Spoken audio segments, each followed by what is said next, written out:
So, good afternoon, everyone. So welcome to this session, Reacting Foam and Combustion 2. So today, my name is Junjun Guo from KAUST. Today, me and Professor Zhu will chair this session. So totally we have six speakers. And so for each speaker have totally in 20 minutes, you only 15 minutes for presenting and 5 minutes for question. So please follow this time schedule. And so our first speaker is Dr. Ning Ren from FM Global. So I will let the president to introduce the topic. Yes, welcome. Thank you, Professor Guo. Good afternoon, everyone. Thank you very much for coming to this presentation. In this talk, I'll talk about a new model we introduced in FireFOAM for modeling liquid fuel spill and fire. First of all, I would like to acknowledge the co-author of this work, Dr. Gaurav Agarwal.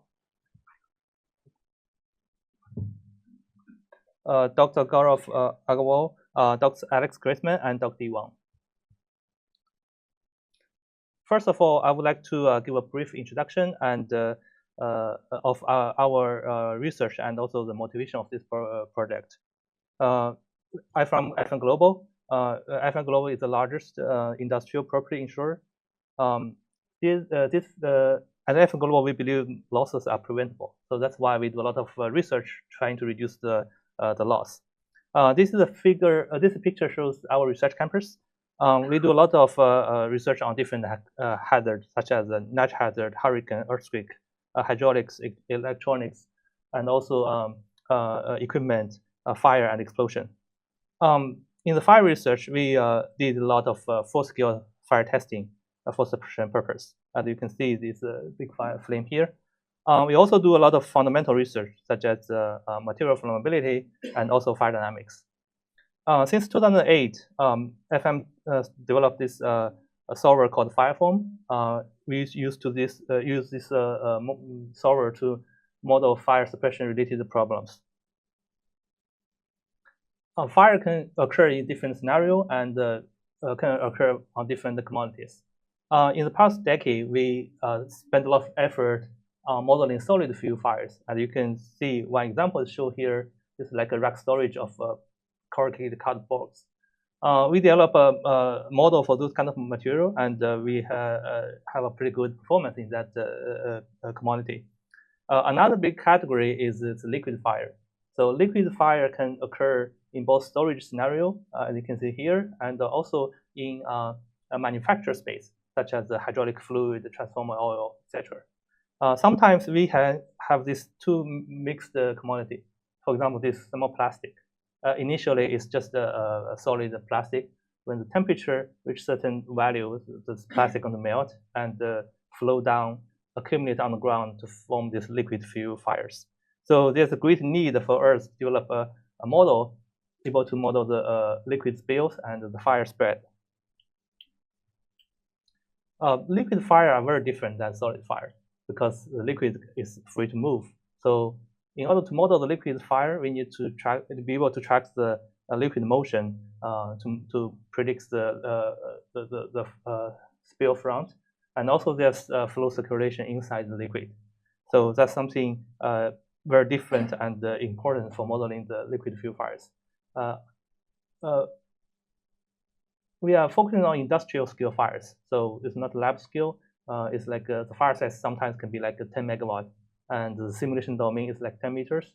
For such a big simulation domain, the finest grid we can afford usually around a few centimeters. For example, it's 2.5 centimeter.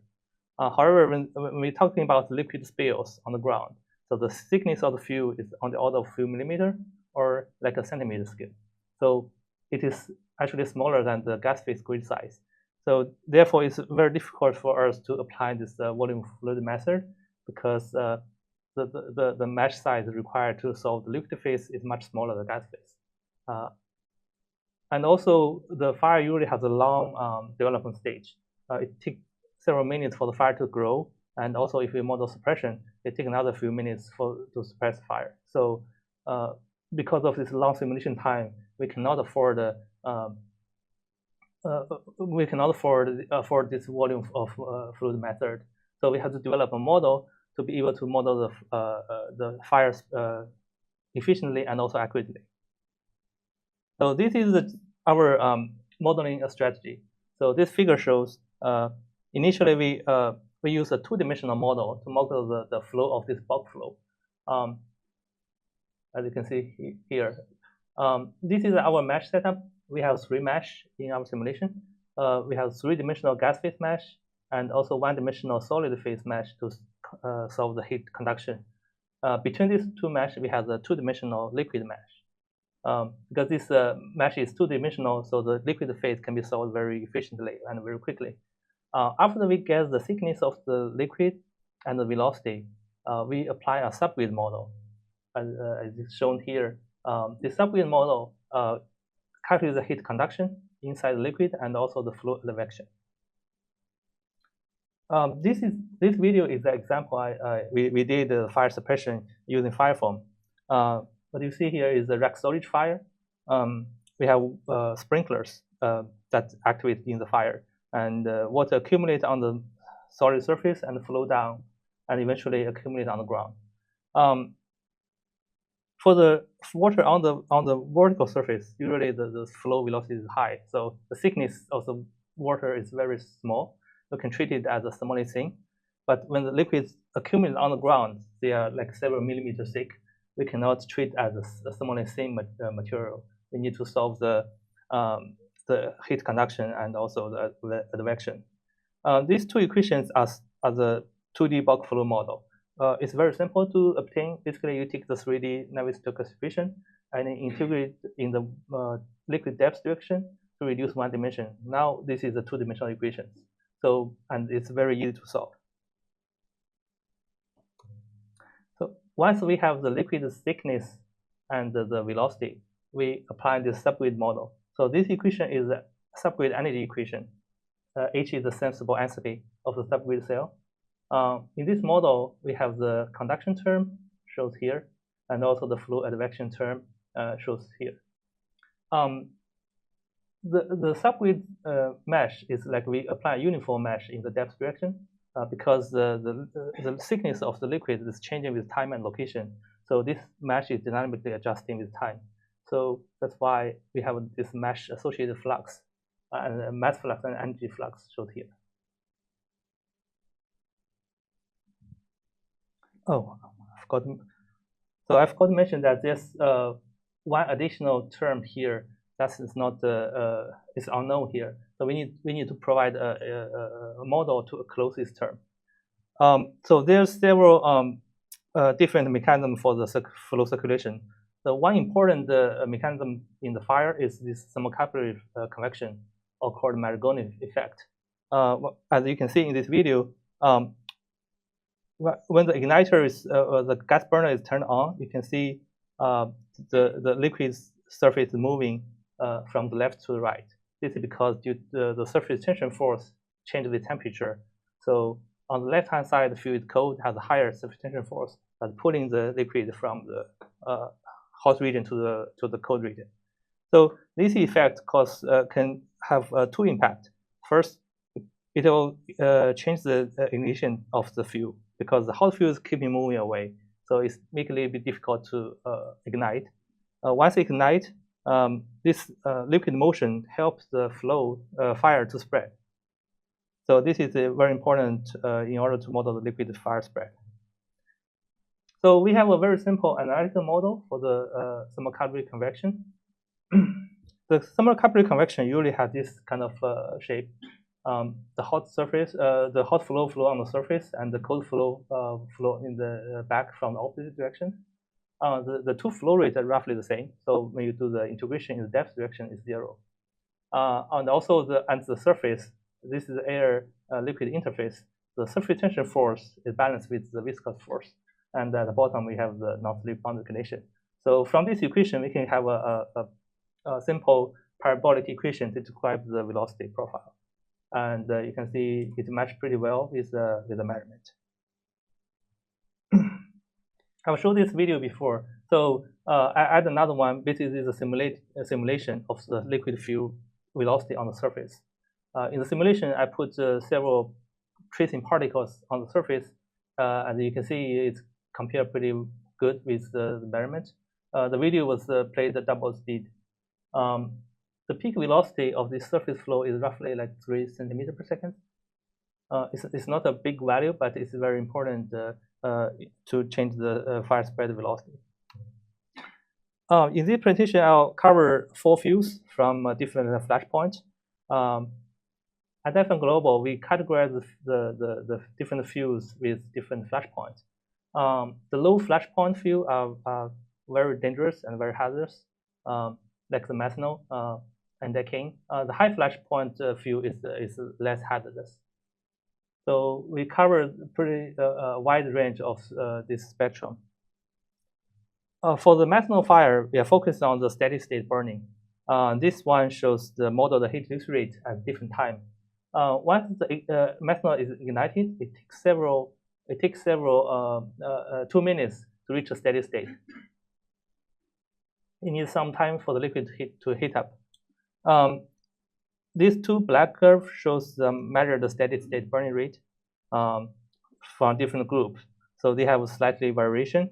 But our model, we have 4 modeling curves with different gas phase grid size and also liquid phase grid size. They kind of reach a grid converge the value, and we match pretty good with the measurement. Next, I'll focus on the fire spread scenario. So in this figure, I show 2 fields: the N-decane is low flashpoint field, and the mineral seal oil is high flashpoint field. Here we have a video side-by-side comparison for the mineral seal oil. The top is the test, and the bottom is our simulation. This figure shows the flame front at different time. N-decane is a low flashpoint field, so its ignition is earlier, and also the slope shows the fire spread velocity is higher. Our model was able to match with the measurement pretty good. So the mineral seal oil has a longer ignition delay, and the slope is smaller. The simulation, the slope is matched pretty good. There's like about a 5 to 6 second delay compared to the test.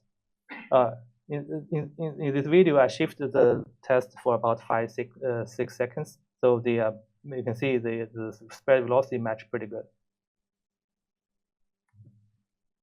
This curve shows the predicted heat release rate for these 2 fields.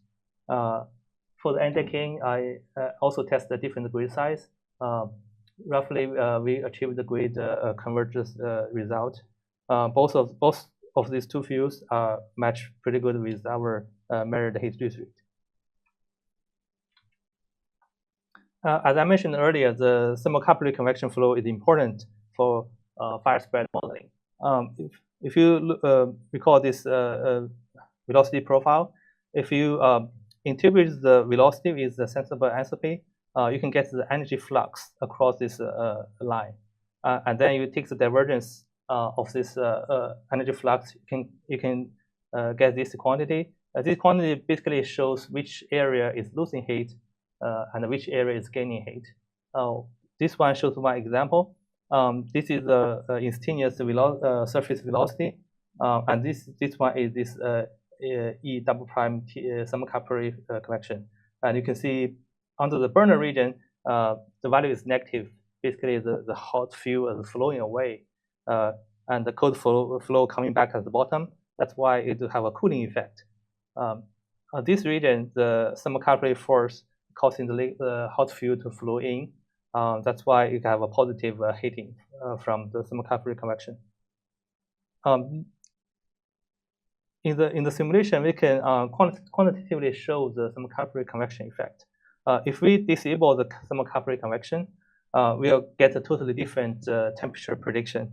For example, in this figure, you can see this without thermocoupled convection, the temperature under the burner is really very, very high because the heat flux under the igniter is very high, and outside the heat flux is low. Therefore, you have a very sharp drop on temperature. With thermocoupled convection, we have a much smoother temperature counter map, and the temperature is lower here and higher here. I also have a plot along the center line show the temperature comparison. This one shows without thermocouple convection, the liquid surface as the under the burner reach the boiling temperature very quickly, and outside the temperature is still low. The thermocouple convection also explain for very high flash point fuel such as the corn oil, it takes a very long time to ignite the fuel. You can notice that the time scale here is much larger than the other two fuels. Actually, it takes up 22 minutes for the fire to start spread under this 35 kilowatt gas burner. This is because maybe this figure can help you understand the mechanism. Because the thermocouple convection, the hot fuel in this area keep flowing to the right-hand side. And in this region, the liquid will lose heat to the ambient because this cooling effect. Because this cooling effect, it takes a long time for the fuel to reach the flash point and to start spread.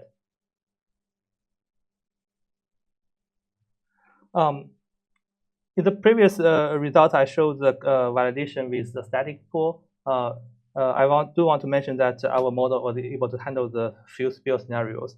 Here I have a demo, a simulation demo to show that a 50 kilogram of N-decane was spilled in a 3 by 3 meter square pool, and we have a gas burner in this corner. So the first video, I slowed down the video by 1.5 times. You can see the slow motion of the fuel spills. For this particular configuration, the spill velocity is much faster than the fire spread velocity. After 1 minute, the fire was roughly about 1 megawatt. Initially, the fire spread is slow and is driven by the thermocouple convection. Later, you can notice that when the fire is several megawatt, the fire spread velocity start to accelerate. This is because for such a big fire, the radiation dominates, and we have a lot of radiative heat flux that can speed up the fire spread. To summarize, we developed a liquid fuel model for liquid spill fires. The model was based on two-dimensional model for the bulk flow, and we add a subgrid model for the in-depth heat conduction and the thermocouple convection. This model was validated with different fuels and different configurations, and it captured the main physics and match very good with the measurement. Last is this model is very efficient because the two-dimensional film model is very cheap. This even at the subgrid model, the liquid phase only costs about 2% of the total CPU time. This is important for us, so that's why we can apply this model to model the large scale of liquid fires. Last, I would like to acknowledge my colleague and managers, Dong Zheng and Sergey Dorofeev and Luke Rizzo for help and the support of this project. Thank you for your attention. Any questions?